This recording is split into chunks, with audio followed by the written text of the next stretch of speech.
Hello friends, मेरे channel में आप लोग का स्वागत है। तो आज हम फिर से एक नई वीडियो लेकर आए हैं। अगर मेरी आज की वीडियो आपको थोड़ी सी भी अच्छी लगे तो प्लीज़ वीडियो को लाइक कीजिएगा और मेरे चैनल को सब्सक्राइब जरूर कर लीजिएगा।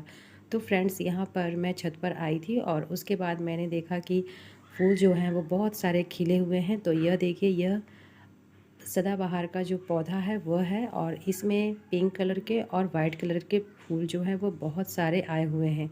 यहाँ पर अपराजिता के भी पुष्प हैं जो कि बहुत सारे आए हुए हैं, लेकिन हाँ, यह 3 4 5 ही हैं।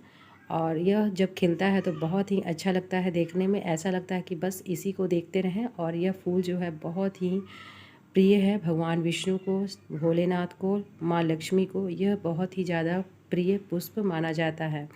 तो इसे मैंने उत्तर के साइड में लगाया है। माना जाता है कि इस पौधे को आप उत्तर के साइड में लगाएं तो बहुत ही अच्छा होता है, धन संपत्ति आती है घर में। और इसे मैं उत्तर के साइड से लगाई हूँ। और यहाँ पर देखिए, मैंने कनेर का भी पौधा लगाया है क्योंकि पीले पुष्प हम भगवान हरि को यानी कि विष्णु जी को अर्पित करते हैं। पेड़ पौधे देखने के बाद मैं थोड़े से फूल लेकर आ गई नीचे मैं पूजा करने के लिए। तो यहाँ पर देखिए फ्रेंड्स, जब मुझे पूजा करना होता है तो फूल थोड़े बहुत खिले होते तो मैं तोड़ लेती हूँ, और नहीं तो मैं सिर्फ धूप दीप से जलाकर ही भगवान को पूजा में कर लेती हूँ। तो यहाँ पर थोड़े से फूल थे तो मैंने पूजा में इसे शामिल कर लिया है। और यह देखिए, भोलेनाथ का जो श्रृंगार है फूलों से जब होता है तो बहुत ही अच्छे लगते हैं। और जब मैं फूल बेलपत्र ये सब अर्पित करती हूँ तो यकीन मानिए मन को इतनी शांति होती है और मैं दिन भर भगवान भोलेनाथ को ही देखती रहती हूँ। तो मुझे बहुत अच्छा लगता है। पूजा पाठ होने के बाद मैं आ गई अपने लिए थोड़ी सी चाय बनाने के लिए। तो चाय को मैं इसी तरीके से एक कोई भी कटोरा या फिर कोई भी बर्तन मुझे मिल जाती है खाली तो मैं चाय बना लेती हूँ। ज़रूरी नहीं है कि मैं चाय का जो पैन होता है उसी में बनाऊँ। तो कभी मैं पैन में भी बनाती हूँ, कभी इस तरीके का छोटा सा कटोरी अगर खाली हुआ तो मैं इसमें भी चाय बना लेती हूँ। और धीमा गैस, बिल्कुल देखिए गैस जो है वह मैंने बिल्कुल लो किया हुआ है। और बिल्कुल लो गैस में मैं इस चाय को उबलने के लिए छोड़ देती हूँ ताकि जो चाय है वो अच्छे तरीके से कड़क हो जाए। तो फ्रेंड्स, आज हम बात करेंगे कि एक गृहिणी चाहे तो किस तरीके से अपने पैसों को बचा सकती है कम सैलरी होने के बावजूद। तो फ्रेंड्स, सबसे पहले तो मैं आपको यह बता दूं कि मैं कोई बजट प्लानर नहीं हूं, मैं एक सिंपल हाउसवाइफ हूं। और मैं अपने अनुभव ही आप लोग के साथ में शेयर करती हूं। मेरे भी हस्बैंड की सैलरी जो है वो बहुत कम है। आजकल के समय के अनुसार, जिस तरीके से आजकल महंगाई जो दिन पर दिन बढ़ती जा रही है, उस समय के अनुसार जो सैलरी है वो बिल्कुल कम है। लेकिन हाँ, मैं अपने घर को जिस तरीके से संभालती हूँ, मैं ऐसा भी नहीं कहूँगी कि मैं बहुत अच्छे से संभालती हूँ, और मैं यह भी नहीं कह सकती हूँ कि बहुत चीज़ों की या फिर बहुत चीज़ें हमारी नहीं हो पा रही हैं। जो ज़रूरी है वह मैं पहले अपने घर के लिए देखती हूँ कि सबसे पहले मेरे घर में कौन सी चीज़ें ज़रूरी है और वह चीज़ें हमें पूरी करनी है। हाँ, सैलरी कम है, हम यह मानते हैं कि सैलरी कम होने की वजह से बहुत सारी प्रॉब्लम होती हैं। मैं ऐसा भी नहीं कर सकती हूँ कि 10,000 की सैलरी है और खर्चे हमारे 20,000 के हैं। तो यह भी बिल्कुल मतलब कि हमारे जो घर की स्थिति है वह डूबने के लायक बराबर होगी। अगर हमारी सैलरी 10,000 है और खर्चे हम 20,000 की करेंगे तो हम तो कर्जे से ही लदेंगे, कर्जे में ही डूबेंगे। लेकिन अगर हमारी सैलरी 10,000 है और खर्चे हम 8 या 9,000 में अपनी पूरी जो भी ज़रूरतें हैं वो सिर्फ ध्यान देंगे तो हमारे जो घर है वह सही से, यानी कि जो भी इस तरीके का जो घर है वो चल सकता है। ऐसा भी नहीं है कि नहीं चलेगा। और इसमें भी हम कुछ पैसे बचाने की कोशिश करेंगे। तो फ्रेंड्स, सबसे पहली बात कि आजकल के समय के अनुसार पैसा बचाना बहुत ज़रूरी हो गया है। तो फ्रेंड्स, चाय बनाने के बाद मैं चाहे दोपहर के आपकी खाने सैलरी की कम तैयारी हो में या लग गई ज़्यादा थी हो, और यह मैं मायने आज बिल्कुल बनाने भी वाली नहीं हूँ रखती कढ़ी है। बस चावल, आप जो कि बहुत की दिनों से आदत खाने होनी का मन चाहिए कर रहा थोड़ी था कि बहुत मैं पैसे कढ़ी चावल बचाने की, बनाकर तभी खाऊंगी। आप बचत तो कर पाएंगे। मैंने देखा कि जिनकी बेसन ख़त्म हो सैलरी गया था तो मैंने उसके बाद देखी है मैं कि क्या की जिनकी सैलरी कि दस जो दस मसूर हज़ार की दाल रुपये है होती वो है भी बचत उसको कर रहे मैंने हैं, 1 घंटे 15,000 के लिए रुपये वो पानी भी में बचत भिगो कर कर पा रख रहे दिया हैं। था और और उसको ही जिनकी पेस्ट सैलरी बनाकर 20 से 25,000 मैं जिस रुपये है तरीके वो से भी बचत कढ़ी के नहीं कर लिए पा रहे बड़ी हैं, बनाती हूँ उसी तरीके क्योंकि से मैंने उनको मसूर दाल की मतलब बड़ी कि बनाई। चीज़ों और का सारे कोई भी बड़ियों को ऐसा मैंने नहीं अच्छे है कि से जो चीज़ें फ्राई हमें कर खरीदनी लिया है है, वह अच्छे बस से खरीद छान लेते लिया हैं। है। उसके बाद हम हम इसकी लोग कढ़ी जब भी हम बनाएंगे। घर को तो चलाते हैं तो फ्रेंड्स, जिस सबसे जो तरीके से ज़रूरी चीज़ें हमारा हैं जो घर वही है वह देखते हैं कोई सबसे चीज़ें पहले। अगर नहीं भी होती उसके है तो बाद उसके हम बाद अपने भी हम शौक, अपने घर अगर को पैसे मैनेज बचे करके तो चला उसमें सकते पूरे हैं। कर सकते हैं। तो मैं लेकिन हाँ, आपको यहाँ कब? पर यह बताना जब हम चाहती हूँ कि अपने कभी कभी भविष्य के कोई लिए चीज़ें कुछ नहीं पैसे होती है तो उसके बचाने बिना भी लगे हम तब।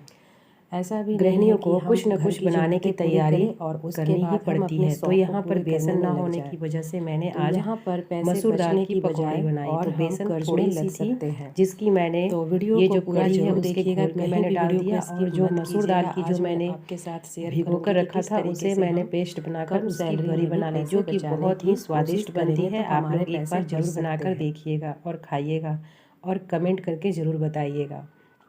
तो यहाँ पर बड़ी जो है वह मैंने बना लिया है। उसके बाद मैं कढ़ी बना रही हूँ और बहुत ही टेस्टी जो है वह कढ़ी बड़ी बनकर तैयार हो गई। और यहाँ पर फ्रेंड्स मैंने यहाँ पर चावल पहले ही बना लिया था, तो खाना जो दोपहर का है वह मैं आज जल्दी बना ली हूँ, क्योंकि बच्चे लोग जब घर पर होते हैं तो मैं लंच नहीं बना पाती हूँ। सुबह का नाश्ता डायरेक्ट मैं कभी कभी खाना बना देती हूँ। तो यहाँ पर कढ़ी चावल जो है वो हमारा बनकर तैयार हो गया है। तो यहाँ पर जो कढ़ी है वो थोड़ी सी मुझे गाढ़ी लग रही थी, तो इस वजह से मैंने इसमें 1 गिलास पानी डाल दी है। और उसके बाद यह अब बिल्कुल परफेक्ट कढ़ी बड़ी हमारा जो है वो बनकर बिल्कुल तैयार हो गया। तो इसे 2 से 3 मिनट तक उबलने देंगे। उसके बाद जो ये कढ़ी बड़ी है बनकर तैयार हो जाएगी। तो दोपहर का खाना बनने के बाद हम कुछ कुछ ऐसे भी घर के काम कर सकते हैं जो बहुत दिनों से पेंडिंग में पड़े हुए रहते हैं। तो यहाँ पर मैं आज सोची हूँ फ्रेंड्स कि मैं आज फ्रिज को साफ़ कर दूँगी। तो यहाँ पर खाना वगैरह बनाने के बाद मैं लग गई थी फ्रिज को साफ़ करने के लिए।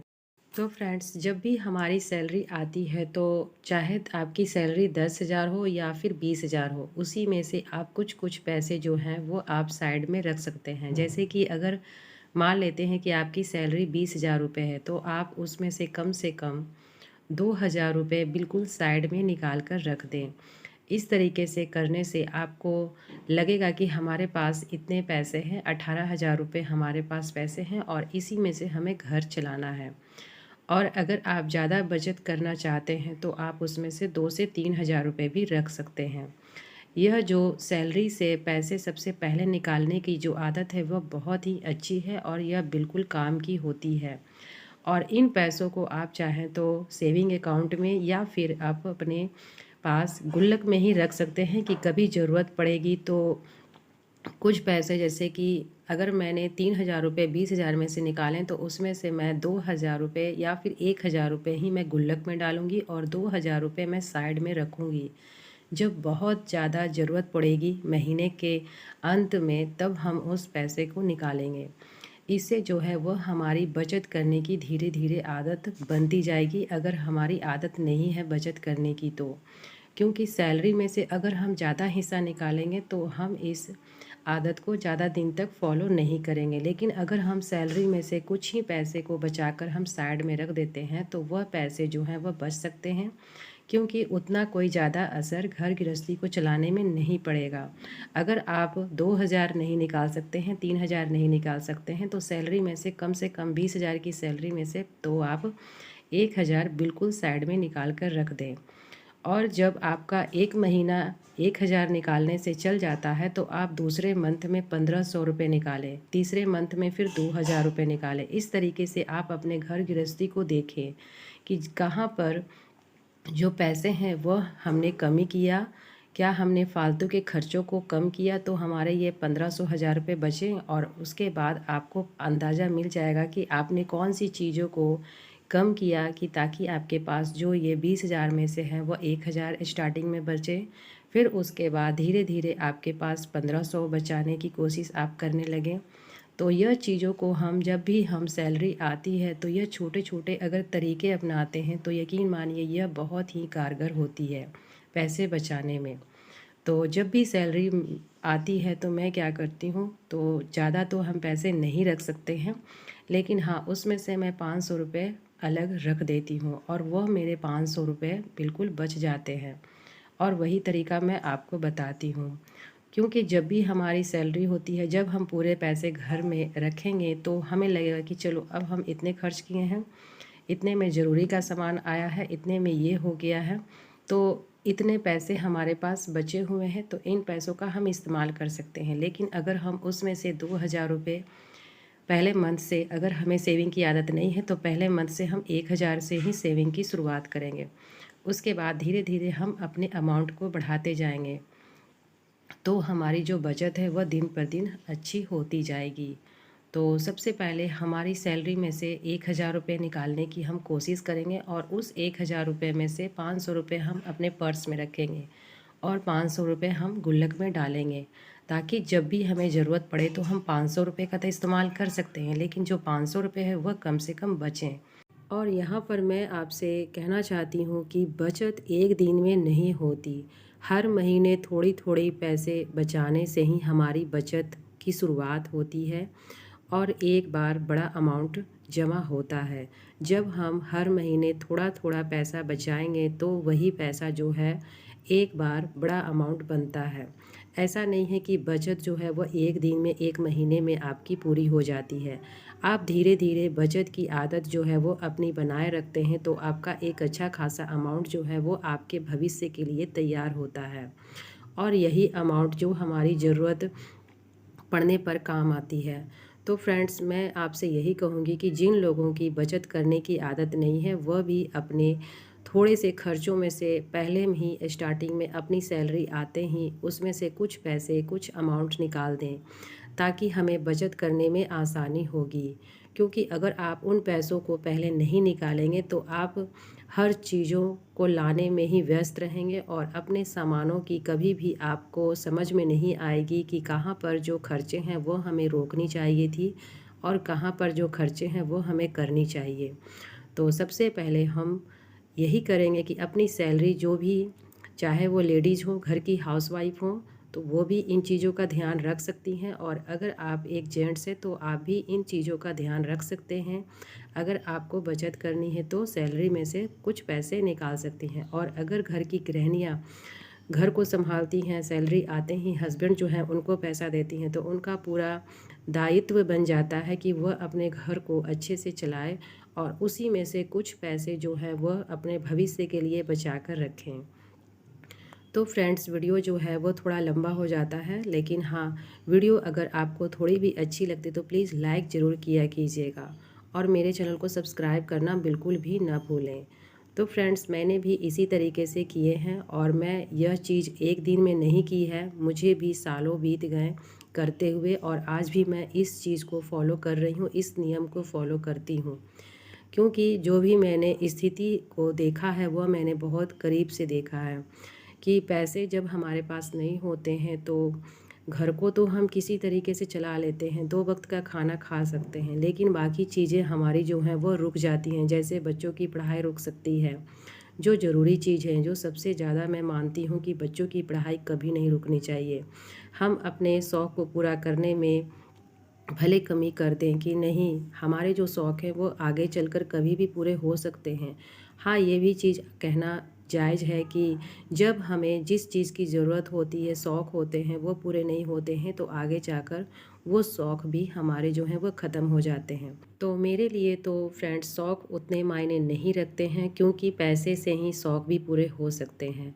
वो कभी भी पूरी की जा सकती है। चलिए, कम से कम देर ही सही लेकिन पूरी हो सकती है। लेकिन सबसे पहले बच्चों की जो भविष्य है वो ख़राब नहीं होनी चाहिए पढ़ाई की वजह से। तो मेरा मानना यह है कि अपने बच्चों के भविष्य के लिए हमें शौक़ को भी ख़त्म करना पड़े तो वो भी हमें मंजूर है, क्योंकि बच्चों की पढ़ाई जो है वो सबसे मेन चीज़ है। और जो जिस कारण से, चाहे जो भी वजह हो, अगर गार्जियन यानी कि पेरेंट्स नहीं कर पाए हैं तो वह अपने सपनों को अपने बच्चों में ही वह खोजते हैं कि मेरे बच्चे ये चीज़ बने, ये चीज़ कर पाएँ। ज़्यादा कुछ नहीं तो कम से कम हम एक अच्छा इंसान बनाने की उन्हें तो ज़रूर कोशिश करेंगे कि वो अच्छे से अपनी जो है पूरी ज़िंदगी वह अच्छे से बिता सकें, अपने पैरों पर खड़े हो सकें। इतना तो हमें उनको लायक बनाना है और बाकी तो भगवान की मर्ज़ी है। जो करना चाहेंगे वो कर सकते हैं। ऐसा कोई पेरेंट्स को भी दबाव नहीं देना चाहिए कि बच्चे को यही करना है। हाँ, बस हमें ये कोशिश ज़रूर करनी चाहिए कि हमारे बच्चों की पढ़ाई पैसों की वजह से नहीं रुकनी चाहिए। जितना हमारे में समर्थ हो उतना हमें कोशिश करना चाहिए। और बड़े स्कूल और छोटे स्कूल में ऐसा नहीं मैं कहूँगी कि बड़े स्कूल में ज़्यादा पढ़ाई होती है और छोटे स्कूल में कम पढ़ाई होती है। जो बच्चे थोड़े बहुत पढ़ने लिखने में आगे होते हैं तो उनके लिए हर स्कूल जो है वह एक समान होती है। वह छोटे स्कूल में भी अच्छे से पढ़ लिख सकते हैं। तो मैंने बहुत ही साधारण स्कूल में मैं अपने बच्चों को पढ़ाती हूँ और वहीं मैं उनको भेजती हूँ। और बस मैं यही अब कामना करती हूँ कम से कम उनके बोर्ड के एग्ज़ाम अच्छे से जाएं। तो अभी तो मेरी बेटी जो है वो 7th क्लास में है और बेटा है 5th क्लास में। तो मैं थोड़ी सी इस चीज़ की वजह से मैं अपनी बचत को रेगुलर करती हूँ ताकि मेरी बच्चों की जो पढ़ाई है वह बिल्कुल भी ना रुके। तो फ्रेंड्स चलिए मैं छोड़ती हूँ इन बातों को और मैं आपके साथ यह बताती हूँ कि पैसे जो भी आप बचाने हैं कम से कम आपका एक टारगेट होना चाहिए। क्योंकि अगर हम कुछ भी टारगेट अगर हम नहीं लेते हैं, कोई भी हम एम नहीं बनाते हैं कि हमें इन पैसों को बचा कर क्या करना है, तो हमारे पैसे बचाने का कोई मतलब नहीं होता है और हम बचाने में इंटरेस्ट भी नहीं रखते हैं। अगर हम कोई चीज़ एक चीज़ का टारगेट ले लें, जैसे कि बच्चों की पढ़ाई हो गई या फिर किसी को घर बनाना है तो उसके लिए पैसे वो जमा कर सकता है, किसी को और भी चीज़ें खरीदनी है, बहुत सारी चीज़ें हैं जो हम महिलाओं के या फिर कोई जेंट्स के बहुत सारे सपने होते हैं जो वो पूरे करने चाहते हैं, वो नहीं हो पाते हैं पैसों की वजह से। तो आप उन चीज़ों को भी थोड़े थोड़े पैसे सैलरी में से आते ही बचाना शुरू करें और उन पैसों को बचा बचा कर आप उन चीज़ों को पूरा कर सकते हैं जो आपकी ज़रूरत हो या फिर जो आपके शौक़ हो वो भी आप पूरे करें। और यहाँ पर फ्रेंड्स मैं आपसे कहना चाहती हूँ कि पैसे बचाने का मतलब यह बिल्कुल भी नहीं होता है कि हम हर ज़रूरी चीज़ों को भी इग्नोर करें या फिर कंजूसी करें। क्योंकि पैसे हम तभी बचा सकते हैं जब हमारा स्वास्थ्य सही रहेगा, हम अपने घर को अच्छे से चलाएंगे। हाँ, जो फालतू की चीज़ें हैं उसे हम सिर्फ रोक सकते हैं, जैसे कि जो चीज़ें हमारी सेहत के लिए ज़रूरी है, घर के लिए ज़रूरी है, हम वो काम कर सकते हैं। जैसे बहुत सारे घरों में है जो बाहर का खाना है वो रोज़ या फिर हफ्ते में 2-3 बार आ जाता है। या फिर कई लोग जो हैं वो फालतू के खर्चे करते हैं, जैसे 50 रुपये 100 रुपये डेली के खर्च करते हैं। तो वो अगर 50-100 रुपये अगर डेली के किसी गुल्लक में अगर सेविंग करते हैं तो फ्रेंड्स आप समझ सकते हैं कि महीने में वो पैसे कितने हो सकते हैं। और जब हम इस आदत को साल में बनाएंगे तो हमारे पास पैसे की बचत कितनी हो सकती है। तो इन चीज़ों को, छोटी छोटी चीज़ों को ही हमें ध्यान देनी है कि कहाँ पर हम अपनी ज़रूरत के चीज़ों को या फिर अपने सेहत के लिए जो चीज़ें हमारी ज़रूरत हैं, जो हमारे खाने पीने की ज़रूरत है, हम उन चीज़ों में पैसों को खर्च कर रहे हैं या फिर हम फालतू के खर्चों को ज़्यादा हम अपना रहे हैं ताकि हमारे जो पैसे हैं वो रेगुलर नहीं बच पा रहे हैं। तो इन चीज़ों पर हम सबसे पहले ध्यान देंगे। जो हमारी सेहत के लिए ज़रूरी है वह काम हम सबसे पहले करेंगे। जब हम सेहतमंद रहेंगे, अपने खान पान को ठीक रखेंगे और हमेशा घर के बनी हुई चीज़ों को हम खाएंगे, तो हम सेहतमंद भी रहेंगे और दवाइयाँ और हॉस्पिटल के चक्करों से भी हम बचे रहेंगे। और फ्रेंड्स, जब हम अपने ऊपर इन चीज़ों का ध्यान देते हैं तो यकीन मानिए हमारे पैसे जो हैं वह ऐसे ही बच सकते हैं। क्योंकि जब हम बाहर के फालतू चीज़ों को खाते हैं तो वह एक हफ्ते में या फिर एक महीने में वो उतनी असर ना करे, लेकिन धीरे धीरे जो हमारा शरीर है उन चीज़ों से खाने के बाद हमारा शरीर जो है वह नुकसान करता है। जैसे कि बहुत सारे लोग जो हैं वह कुरकुरे, चिप्स, चाउमीन, नूडल्स बहुत ज़्यादा बाहर का जो रेगुलर खाना खाते हैं उनके लिए है। क्योंकि ज़्यादा चीज़ें खाएंगे तो हमारे शरीर का यह बहुत ज़्यादा परेशानी हो सकता है और हम भी परेशान होंगे और साथ में हमारे फैमिली भी परेशान हो सकते हैं। और पैसे की तो खर्च की तो बात ही आप छोड़ दें, पैसे तो खर्च होने ही हैं। तो इन चीज़ों से हमें थोड़ी सी दूरी बनाना है। और जो हमारा घर में खाना बना हुआ है, स्वस्थ खाना है, साग सब्जी हैं, वो चीज़ें हम खाने पर ध्यान देंगे तो हम बिल्कुल निरोग स्वस्थ रहेंगे।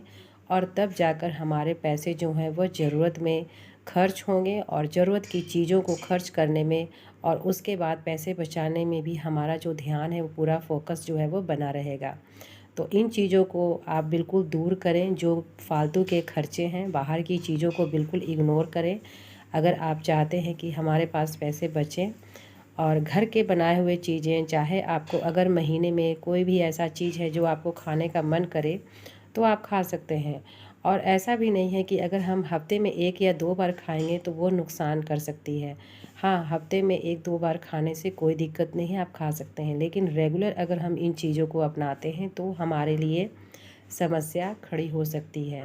तो अब मैं यही कहना चाहती हूँ कि फालतू के खर्चों को दूर रखें और अपनी सैलरी में से कुछ हिस्सा बचाने की कोशिश करें। तो चलिए फ्रेंड्स, अब हम बात करते हैं। यहाँ पर जो मैं ब्लाउज स्टिच कर रही हूँ फ्रेंड्स, वह बिल्कुल डीप पिंक कलर का ब्लाउज है, जिसे मैंने बिल्कुल बनाकर तैयार कर लिया है। इसे मैंने 2 दिन में कंप्लीट किया है और यहाँ पर मैं इसकी हुक और जो काज होती है वह मैं बना रही हूँ। और बातों ही बातों में मैंने पूरी ब्लाउज में हुक काज बना ली है। ब्लाउज जो है वो मेरी बिल्कुल कंप्लीट हो गई है और मैं इसे वट सावित्री पूजा में मैं पहनने के लिए बनाकर तैयार कर दी हूँ। तो यहाँ पर जो ब्लाउज़ का जो कलर है वो आपको रेड दिख रहा है, लेकिन यह बिल्कुल रानी कलर, डीप रानी कलर है, जो कि इसका कलर बहुत ही अच्छा है। तो यह मैंने साड़ी जो है वह 7-8 महीने से रखी हुई थी और मैं इसी पूजा पाठ में रखती हूँ, ताकि जो मेरे पर्व त्यौहार हैं जिसमें हमें नए कपड़े की ज़रूरत होती है, अगर हम बीच में कोई कपड़े ख़रीद लेते हैं तो उन कपड़ों को मैं क्या करती हूँ कि मैं रखी रहती हूँ, और जब मुझे वो ज़रूरत पड़ती है तो मैं उस कपड़े का यूज़ करती हूँ। तो यह जो साड़ी थी वह मैंने 6-7 महीने से रखी हुई थी और उसके बाद मुझे इसमें नए कपड़े ही चाहिए थे, तो मैं इस कपड़े को पहनूंगी। और यहाँ पर मैंने इसकी ब्लाउज जो है वो स्टिच कर ली है और बिल्कुल सिंपल ब्लाउज मैंने स्टिच किया है। और इसका जो पीछे का जो गला है वो भी मैंने गोल रखा है और आगे का भी जो गला है वह बिल्कुल गोल रखा है। और बाजू में यह थोड़ा सा डिज़ाइन है, जिसकी वजह से ब्लाउज जो है वो बहुत ही सुंदर लग रहा है। यहाँ पर थोड़ा सा जो ब्लाउज का जो लेस है आगे का वो कम हो गया था।